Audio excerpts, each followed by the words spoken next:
말도 안 돼. 아버지 말씀이 모두 거짓이었다니. 여기 일본의 한 대학 교수가 한국을 방문하여 난생 처음 겪은 일로 충격에서 벗어나지 못하고 있는데요. 그녀는 도대체 무슨 일을 겪은 걸까요? 오늘의 사연을 소개합니다. 안녕하세요. 일본의 동경대학에서 언어학 교수로 있는 미에코라고 합니다. 정말 열심히 공부해서 교수라는 직업을 가지게 되었고, 저의 노력 뒤엔 저를 위해 헌신하신 부모님이 계셨어요. 사실 인류국립대 박사를 졸업해도 교수 자리가 없어서 지방 위주로 가게 되는 경우가 흔한데, 저는 운이 좋게도 동경대에 자리를 구할 수가 있었습니다. 성인이 될 때까지 부모님의 영향력 아래에서 생활하다 보니 공부만 했지 세상 물정을 전혀 모르고 살았죠. 얼마 전 한국을 다녀오게 된 저는 부모님께서 말씀하셨던 것과 너무나 달랐던 한국의 모습에 경악을 하고 말았는데요. 오늘 그 이야기를 해보려고 합니다. 부모님은 극우 성향을 가진 매우 보수적인 사상을 가지고 계신 분들입니다. 저는 늘 일본은 가장 우수한 민족이고 최고의 나라라는 가르침을 받으면서 자랐고 그 말이 맞다고 생각했습니다. 적어도 한국을 다녀오기 전까지는요. 제가 어릴 때 살던 곳은 하기라는 야마구치현 북부에 있는 작은 도시였습니다. 삼면이 산으로 둘러싸여 있고 두 개의 강줄기가 도시를 가로질러 동해로 흘러가는 아름다운 곳이었죠. 관광지는 아니지만 이곳에는 해마다 150만 명이 넘는 사람들이 찾아오는데요. 여기가 메이지 유신의 발원지 중 한 곳이며 일본 우익 사상의 정신적 스승인 요시다 쇼인의 고향이기 때문이죠. 유적지가 많아서 유네스코 세계문화유산으로 등재된 곳이 5곳이나 되고 일본 근대화 과정에 중요한 역할을 한 쇼카손주쿠라는 곳이 있습니다. 요시다 쇼인이 세운 이곳은 제국주의 세계관을 가르친 곳이었는데 천황이 지배하는 국가를 세워 일본이 아시아를 지배해야 한다는 주장을 설파했던 곳이기도 합니다. 구체제를 타파하고 새로운 시대를 열어가자는 그의 주장은 피 끓는 나이의 청년들에게 강렬한 울림으로 다가왔고 젊은 무사들은 이곳으로 모여들게 되었죠. 아무튼 제가 어린 시절 살았던 하기라는 곳은 일본 우익의 뿌리라고 할 수 있는 인물들의 흔적이 많이 남아있는 곳입니다. 살았던 환경과 부모님의 영향으로 알게 모르게 약간의 우익 성향이 저에게도 스며들기도 했습니다. 성인이 되면서 다양한 국적의 친구들을 만나고 여러 나라의 서적을 접하면서 제가 알고 있던 것 중 진실이 아닌 것들이 상당하다는 것을 알았고 부모님의 고여있는 사상들에 답답함을 많이 느끼기도 했었죠. 특히 일본의 공영방송에서는 우익 사상에 편협된 내용들을 주로 방송하며 한국이나 중국에 대한 좋지 않은 내용으로 평가하는 모습들을 보면서 이건 아닌데 라는 안타까운 마음이 들기도 했어요. 요즘 한국에 대한 관심이 많이 가는 건 어쩔 수 없는 일인데요. 방송에서 접하는 내용보다는 SNS에 온통 한국에 대한 내용들이 도배를 하고 있으니까요. 기성세대와 많이 다른 생각을 가진 젊은이들은 정치나 역사 문제에 얽매여 생각하지 않고 자신들의 뜻을 당당하게 표현합니다. 특히 요즘은 일본에서 한국어 능력 시험에 응시하는 수험생이 갈수록 많아지고 있는데요. 정치적으로 거리두기를 하는 기간에도 한국어 학습에 대한 열정은 날이 갈수록 뜨거워지고 있죠. 고등학교 시절 친구들이 한국 드라마에 빠져 있을 때 그걸 왜 보는지 이해를 할 수 없었던 저였지만 지금은 온라인으로 쉽게 접할 수 있다 보니 최근 한두 번 보다가 저도 한국 드라마의 매력에 빠지게 되었습니다. 한국 드라마를 보면서 한국어로 인사말이나 간단한 감정 표현을 하는 말들은 자연스럽게 익히게 되는데 요즘 일본 학생들은 어머 진짜와 같은 한국어 감정 표현들을 일상생활에서 할 정도거든요. 유튜브에도 한국어를 가르쳐주는 채널들이 인기를 얻고 있고 젊은 층을 중심으로 유행처럼 번지고 있는 한국어 열풍은 단순한 현상이 아니라는 직감이 들었습니다. 그래서 언어학 교수로 있으면서 세계인들이 한국에 대한 관심이 왜 이렇게 높아졌는지, 한국어를 왜 그렇게 배우려고 안달이 나 있는지 조사하고 싶은 욕구가 생겼고 언어학과 관련하여 논문을 준비하게 되었어요. 따라서 한국으로의 일정을 잡게 되었습니다. 직접 한국에 가서 한국의 진짜 모습을 제 눈으로 확인하고 싶었거든요. 일본에서 한국의 소식을 듣는 것이 매우 한정적이고 잘못 해석되고 있는 부분들이 많기 때문에 객관적인 판단을 스스로 하고 싶었습니다. 때마침 저의 제자로 있는 한국 유학생 수연이의 도움으로 같이 동행할 수 있게 되어서 정말 기뻤죠. 한국으로 떠나기 며칠 전 저의 첫째 언니와 잠시 이야기를 할 시간이 있었어요. 언니는 저와 나이 차이가 많이 나서 엄마처럼 제가 따르던 사이였죠. 한국에 간다는 말을 하자 언니는 갑자기 표정이 변하더니 이렇게 말을 하였어요. 한국에는 왜 가는 거야? 일본과 한국과의 관계가 썩 좋지 않다는 건 너도 잘 알 텐데 굳이 한국에 가려는 이유가 있니? 저는 언니의 황당한 질문에 잠시 머뭇거리다가 말을 했어요. 언니, 요즘 학생들 사이에서 한국이 얼마나 화제의 중심이 되고 있는지 알고 있어? 솔직히 나도 한국에 대해 별 관심이 없었지만 학생들과 대면하다 보면 매일 한국에 관한 소식을 접하게 돼.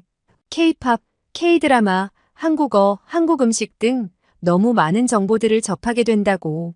왜 이렇게 한국에 열광을 하는지 궁금하기도 하고 뉴스나 온라인에서 접하는 소식들은 편협되어 있는 내용들 뿐이라서 내가 직접 확인하고 싶어.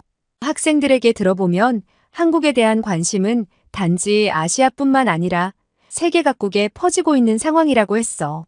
한국의 문화에 열광하는 진짜 이유를 조사하고 내가 잘못 알고 있는 한국의 역사를 제대로 알고 싶어. 그래, 너의 생각이 그렇다면 그렇게 하도록 해. 하지만 일본의 숭고한 역사와 위대함을 언제나 잊어서는 안 된단다. 한국은 그저 우리 대일본에게 지배를 받던 보잘것없는 나라에 불과하니까. 저는 더 이상 언니에게 하고 싶은 말이 없었어요. 일주일 후 수연이와 함께 한국행 비행기에 올랐습니다. 유럽 여행을 제외한 처음으로 떠나는 아시아 국가로의 여행이었어요. 물론 이번 여행은 그저 즐기는 것만이 목적이 아니었기 때문에 약간의 부담감과 긴장감도 갖고 있었죠. 옆자리에 앉은 수연이와 이야기를 나누다가 수연이가 생각하는 일본은 어떤지 궁금해졌습니다. 저는 집안의 분위기도 그렇고 의도치 않게 약간의 반한 감정이 의식 속에 자리 잡고 있는데 한국인들은 어떨지 예전부터 궁금했거든요. 수연은 또렷하고 당찬 목소리로 본인의 생각을 얘기했어요. 한국인과 일본인은 유전적으로 매우 가까운 게 사실이에요. 목의 유전자를 보면 거의 유사하고 북의 유전자도 60에서 70% 유사하죠. 유전적으로 친척과 같은 비슷한 민족입니다. 한반도에서 일본 열도로 지속적이고 점진적으로 인간이 이주하였고 7세기에는 일본 인구의 80%가 이주한 사람이었죠. 제가 알기로 일본인들은 자신들이 한반도에서 왔으니 한반도를 자신들의 땅이라고 생각하며 그 땅을 자신들이 지배해야 한다는 사고를 가졌다고 들었습니다. 자신들의 뿌리가 한반도라는 것에서 비롯된 무의식적인 귀소 본능 같은 거라고 하더군요. 그래서 조선은 일제강점기라는 가슴 아픈 역사를 겪어야만 했습니다. 저는 가장 속상했던 게 일본이 우리나라에 저지른 만행을 마치 도와준 것처럼 포장을 한다는 것이었어요. 어쨌든 일본은 약 100년간 아시아에서 유일한 선진국으로 자리 잡았고 1988년에는 세계 100대 기업의 일본 기업이 53개나 될 정도로 경제가 성장한 건 사실이죠. 하지만 2000년대에 들어와 극심한 경제 침체와 1991년 버블 경제가 터지면서 도미노처럼 쓰러지고 있는 일본의 모습을 보면 안타깝기도 해요. 일본의 국력이 추락했음을 보여주는 단적인 예로 2010년 중국의 GDP가 일본을 추월하였고 현재는 3배나 된다는 것입니다. 여러 사건들로 한국과의 관계가 현재까지도 좋지 않지만 젊은 세대들은 한국을 동경하고 기성세대들은 여전히 한국을 적대시하고 있는 것 같아요. 수연이는 자신만의 생각을 솔직하게 말해주었어요. 저는 수연의 말을 들으며 많은 생각에 잠겼습니다. 반박하고 싶은 부분도 있었지만 사실에 근거한 반박이 아니라면 의미가 없는 것이라는 생각이 들었죠. 이런저런 생각에 잠겨 잠시 잠이 든 사이 한국에 도착한다는 안내방송이 나왔습니다. 창밖으로 내려다 보이는 한국의 모습은 일본과 별로 달라 보이지 않았어요. 빽빽한 건물들이 인상적이었고 가을의 정취를 느낄 수 있는 맑고 화창한 날이었죠. 확실히 지리적으로 가깝게 위치하기도 해서 그런지 일본처럼 단풍이 든 곳들이 군데군데 보였습니다. 인천국제공항에 도착해 입국 절차를 밟으면서 매우 빠르게 일이 처리되는 것을 보고 조금 놀랐습니다. 일본 공항에서 겪는 일 처리와는 속도감이 매우 달랐거든요. 수연이가 잠시 살 것이 있다고 기다려달라는 말에 저는 인천공항을 한번 둘러보기로 했어요. 일본만큼이나 최신식의 시설로 지어진 이곳은 정말 규모가 엄청나게 컸습니다. 사람이 많았지만 복잡하다는 생각이 들지 않았고 공기는 쾌적하고 상쾌한 기분마저 들었죠.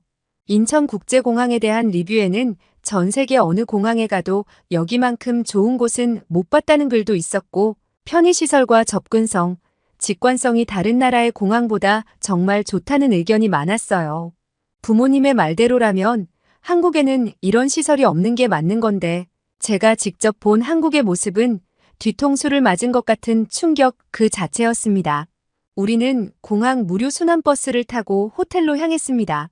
터미널로 향하는 길목에서도 깔끔한 식당과 편의시설들이 눈길을 사로잡았죠.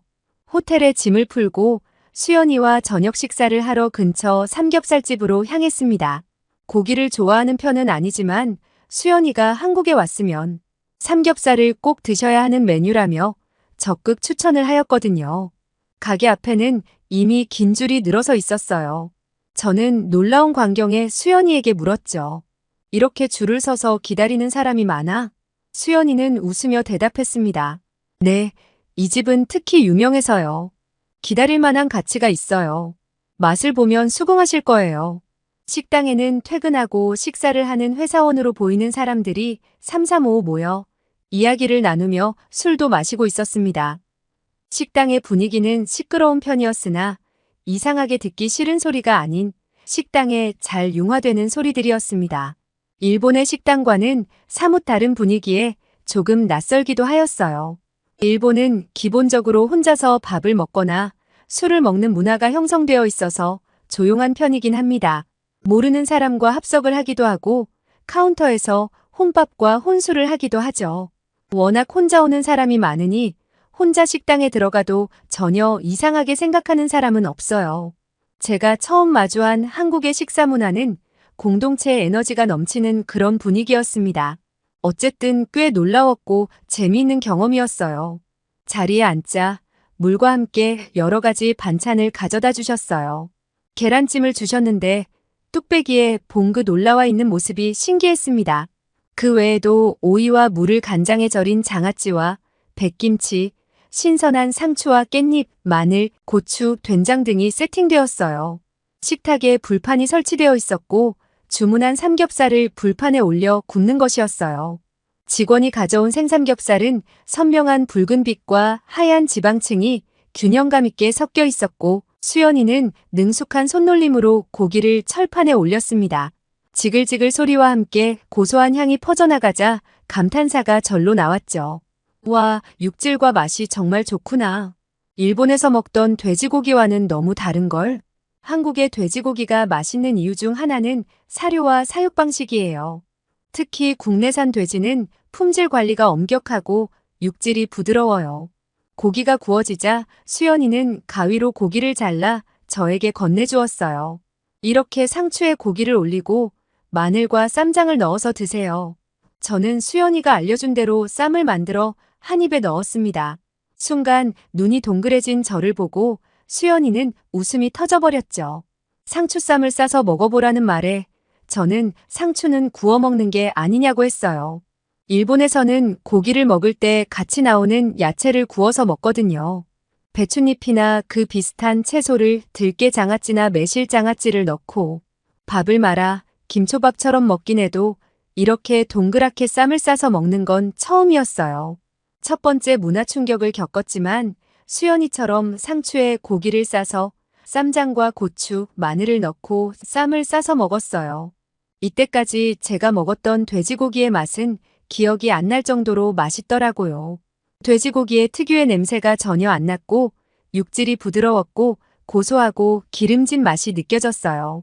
정말 놀라운 조합이야. 고기의 고소함과 상추의 신선함, 마늘의 알싸한 맛, 쌈장의 감칠맛이 이렇게 완벽한 조화를 이룰 수 있다니. 교수님, 이젠 김치와 함께 삼겹살을 드셔보세요. 또 다른 맛을 경험하실 수 있을 거예요. 발효된 김치의 새콤달콤한 맛이 고기의 기름진 맛을 잡아주며 또 다른 맛의 차원이 열렸어요. 일본에서도 김치를 먹지만 아삭함과 개운함이 느껴지는 한국의 김치는 뭔가가 달랐죠. 수연이의 한국에서는 김치를 삼시세끼 먹는다는 말에 조금 놀랐지만 수연이는 한국의 김치는 배추김치뿐만 아니라 워낙 종류가 많아서 몇 끼 먹는 것이 전혀 질리지 않는다고 하더군요. 저는 삼겹살을 먹으면서 한국인들이 왜 이토록 이 음식을 사랑하는지 이해가 되었어요. 단순한 고기구이가 아닌 하나의 문화이자 예술이라는 생각이 들었거든요. 삼겹살은 한국인들에게 특별한 의미가 있어요. 힘든 하루를 마치고 동료들과 함께 모여 스트레스를 풀고 가족들과 행복한 시간을 보내는데 삼겹살은 빠질 수 없어요. 특히 소주나 맥주와 함께하면 더욱 즐겁죠. 그러고 보니 식당의 손님들은 거의 대부분 한국의 술인 소주를 먹고 있었고 저는 맥주를 좋아하지만 수연이의 권유로 한국의 소주와 함께 먹었습니다. 마치 일본의 이자카야 문화와도 비슷하네. 하지만 이렇게 직접 고기를 구워 먹는 문화는 정말 특별한 것 같아. 수연이는 김치찌개와 공기밥을 주문하였고 이렇게 말을 했어요. 삼겹살과 특히 잘 어울리는 음식들이 더 있어요. 김치찌개나 된장찌개는 고기를 먹고 난 후 먹으면 정말 맛있어요. 특히 김치찌개는 삼겹살의 기름진 맛을 중화시켜주는 역할을 하기도 해요. 수연이의 말대로 김치찌개와 밥을 먹고 마무리를 했더니 정말 입안이 정리되면서 깔끔해지는 듯한 느낌이 들었어요. 우리는 식사를 마치고 내일 일정을 위해 호텔로 이동하였습니다. 다음 날 전쟁과 여성인권박물관에 방문하기로 되어 있었거든요. 그 일정은 수연이가 조심스럽게 저에게 권했던 것이었고 저의 궁금증을 해결할 수 있는 답을 줄 수 있을 것 같았습니다. 위안부 피해자들을 기억하고 추모하기 위한 장소였던 이곳의 문을 열고 들어서자 무거운 공기가 저를 감쌌어요. 안내데스크의 직원이 공손하게 인사를 건넸고 전시실을 천천히 걸으며 흑백 사진들을 마주하였습니다. 사진 속 소녀들은 10대의 어린 여성들이었고 그녀들의 눈빛은 매우 슬퍼 보였어요. 사실 일본에서는 이 내용에 대해서 자세하게 알려주지 않기 때문에 일부러 자료를 찾지 않는 이상 알기 어려운 부분입니다. 일본 교과서에서 이 부분이 얼마나 축소되고 왜곡되어 있는지 잘 알고 있었죠. 학생들조차 자세하게 알려고 하지 않는 것도 사실입니다. 저는 여러 자료를 통해 어느 정도의 사실은 알고 있었고 어쩔 수 없는 전쟁의 한 현상이라고 생각을 했었습니다. 하지만 박물관에서 본 내용들은 제가 알고 있는 것이 빙산의 일각이었다는 것을 깨닫게 해주었죠. 1932년부터 1945년까지 일본군이 조직적으로 운영한 위안소 시스템, 강제 동원된 소녀들의 증언, 그리고 전후 수십 년간 계속된 은폐와 부정의 역사까지 모든 것이 부끄러운 역사였습니다. 전시실 한켠에는 수요 집회 자료들이 있었습니다. 1992년부터 시작된 수요 집회는 30년이 넘도록 계속되고 있었고 살아남은 피해자들의 고령화로 이제는 얼마 남지 않은 할머니들, 그들의 절박한 외침이 아직도 해결되지 못한 채 남아 있었죠. 우리는 사과를 요구하는 게 아닙니다. 진실을 인정하고 역사적 사실을 있는 그대로 기록하는 것, 그것이 우리가 바라는 전부입니다. 위안부 할머니들의 외침이 귀에 들리는 듯 했습니다. 일본인으로서 이러한 현실에 깊은 책임감을 느꼈어요. 우리는 과거의 잘못을 인정하고 진심으로 반성해야 하고 그것이 이웃나라와의 진정한 화해로 가는 길이며 동시에 우리 자신을 위한 일이기도 할 테니까요. 전쟁과 여성 인권 박물관은 그런 의미에서 매우 중요한 공간이었습니다.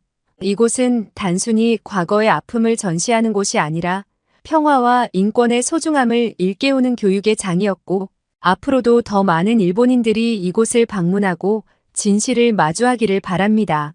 역사는 결코 과거의 이야기로 끝나지 않는 것이고 현재를 살아가는 우리의 모습을 비추는 거울이며 미래를 만들어가는 나침반이기 때문이죠.